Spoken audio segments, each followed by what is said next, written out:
मैं जितेंद्र सिंह अपने YouTube channel Singh medical classes में आप सभी का स्वागत करता हूं। आज की वीडियो में हम चर्चा करेंगे बम्बू स्पाइन।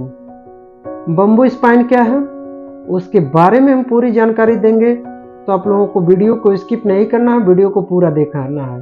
साथ ही साथ अगर मेरे चैनल को अभी तक सब्सक्राइब नहीं किया तो मेरे चैनल को सब्सक्राइब करें और बेल आइकन को प्रेस करें। तो आइए चलते हैं हम वीडियो में।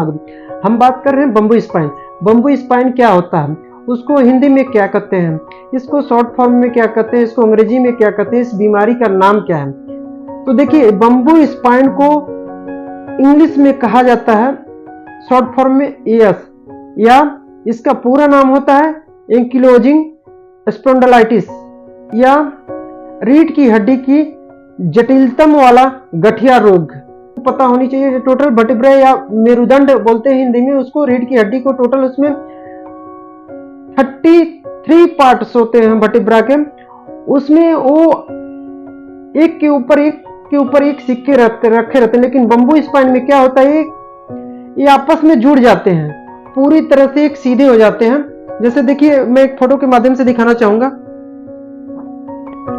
ये जो है आपको दिख रही होगी, ये छोटी छोटी ये डार्क वाला, इसमें स्पेस बना होता है, लेकिन बम्बू स्पाइन में क्या होता है कि ये आपस में स्पेस कवरिंग कर लेते हैं, या पूरी आपस में जुड़ जाते हैं या दब जाते हैं, पूरी तरह से सीधी हो जाती है। बम्बू स्पाइन में आपका ये रीढ़ की हड्डी जो है पूरी तरह से एकदम सीधी हो जाती है, इसलिए हम उसको बम्बू स्पाइन कहते हैं, या एस शॉर्ट फॉर्म में एस, या एंकिलोजिंग स्पॉन्डिलाइटिस कहते हैं। अब बात करें हम इसमें, यह एक जटिल समस्या है, गठिया वायु का एक प्रकार का रोग है जो कि रीढ़ की हड्डी का होता है। ये उसमें एक जटिलता आ जाती है, उसी के लिए इससे हो जाता है। और खास करके इसमें अब हम बात करते हैं इसके कारण की, जैसा कि मैंने कारण ही बता दिया आपको, एक गठिया है जिसमें कि लगभग एक जेनेटिक्स होते हैं। जैसे आपके पिता को हो तो ये आप में भी आ सकता है, जेनेटिक्स ये डिजीज है।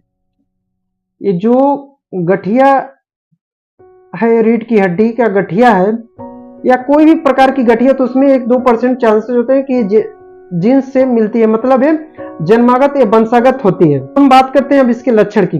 अब इसके लक्षण क्या क्या हो सकते, इसके लक्षण है आपके लगातार पीठ में दर्द बना रहता है, आपको मूवमेंट करने में दिक्कत होती है, जैसे आपको किसी तरह से, अभी जैसे हम बैठे हुए हैं, साधारण मतलब नॉर्मल जो मेरी वर्टिब्रा होती है तो उसमें हम ऐसे मूवमेंट कर सकते हैं। लेकिन जब हमारा बम्बू स्पाइन हो जाता है या रीढ़ की हड्डी बम्बू स्पाइन में तब्दील हो जाती है, बदल जाती है, तो इस स्थिति में हमको पूरे, जैसे मुझे इधर देखना तो मुझे पूरे शरीर को इस हिसाब से मुझे ऐसे ऐसे धीरे धीरे करके ऐसे घूमना पड़ता है। तो उसमें बहुत ही जटिलताएं होती है, मतलब रीढ़ की हड्डी की एकदम जटिलता आती है, तो उसमें पूरी तरह से सीधी हो जाती है, जिसमें मुझे थोड़ी सी के लिए मुझे अपने शरीर को पूरी टर्न, और खास करके निचले हिस्से में, जैसे मतलब वर्टिब्रा तो टोटल यहाँ से गर्दन से लेके पूरे पूंछ की हड्डी तक होता है, लेकिन खास करके बम्बू स्पाइन में कमर के रीजन में, मतलब कमर वाले जगह पर, वहां पर आपको काफी दर्द महसूस हो गया, स्टिफनेस या टाइट, तो उसमें भी आपको बहुत ज्यादा दिक्कत। और इसमें खास करके आप बैठने की वजह से भी आपको ये, पोजिशनल की वजह से भी आपको ये गठिया हो सकता है। कभी कभी ऐसे मामला देखने को मिलते हैं जिनकी रीढ़ की हड्डी आपस में जुड़ चुकी है या बम्बू स्पाइन हो गया, उस स्थिति में चेस्ट का फैलाव न होने के कारण आपको सांस लेने में भी दिक्कत हो सकती है। ये हो गए इसके लक्षण। अब हम बात करते हैं इसका ट्रीटमेंट क्या है। देखिए, इसका ट्रीटमेंट तो जैसा कि मैंने बताया, ये वंशागत भी होता है, तो ये कभी कभी ऐसा होता है कि इसमें कुछ टेस्ट कराए जाते हैं, कुछ एक्सरे के द्वारा देखा जाता है कि बम्बू स्पाइन है कि, या कुछ ब्लड टेस्ट द्वारा इसको कंफर्मेशन किया जाता है, जैसे कि HLA-B27 ये आपका एक टेस्ट होता है, उसमें भी एक पॉजिटिव आता है तो भी समझिए कि ये बम्बू स्पाइन है या एंकिलोजिंग स्पॉन्डिलाइटिस हो रहा है। लेकिन हर मामले में आपको अलग अलग से ट्रीटमेंट किया जाए, जैसे किसी को थोड़ा कम है उसका अलग तरीके से है, किसी में उसमें एक फ्रैक्चर हो गया तो उसमें सर्जरी की आवश्यकता पड़ती है।